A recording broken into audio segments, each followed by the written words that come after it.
জানিস তোকে নিয়ে যা যা বাজে কথা বলছে, তোকে নিয়ে এটা বলছে, তোকে নিয়ে ওটা বলছে। আরে দোস্ত, কি যে বলছে কি আর বলবো। তোমার রান্না নিয়ে সেদিন এটা বলছে, তোমার ফ্যামিলি নিয়ে এটা বলছে, তোমার জামাইকে নিয়ে এই কথা বলছে, বাচ্চা নিয়ে এই কথা বলছে। আচ্ছা মানলাম সে আমাকে নিয়ে অনেক বাজে কথা বলছে। আমার প্রশ্ন হলো, আপনি তখন কি করেছিলেন?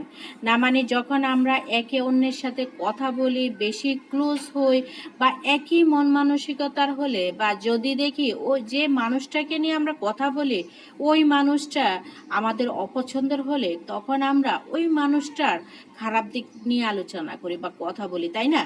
তাহলে আপনার রুলটা কি ছিল? এখন শুনুন, আপনার জন্য একটা সুন্দর পরামর্শ হলো, যেহেতু আপনার কাছে এসে বলেছে, আপনার কাছেই সিগারেট রাখুন না। কারণ আপনিও তো ওই দলের একজন অংশীদার। কেন বা অন্যের মন মানসিকতা নষ্ট করবেন? সবার উদ্দেশ্যে বলছি, যখন দেখবেন কেউ আপনার বার্তাবাহক হয়ে এসে এভাবে বলে, আমার সামনে তোমাকে নিয়ে অমুকে এই কথাগুলো বলেছে, জাস্ট ইগনোর করবেন, তাদের থেকে দূরে থাকার চেষ্টা করবেন। কারণ এরা আপনার বন্ধুত্বের মুখোশ পরায় পিছনে আপনার বদনাম রটায়।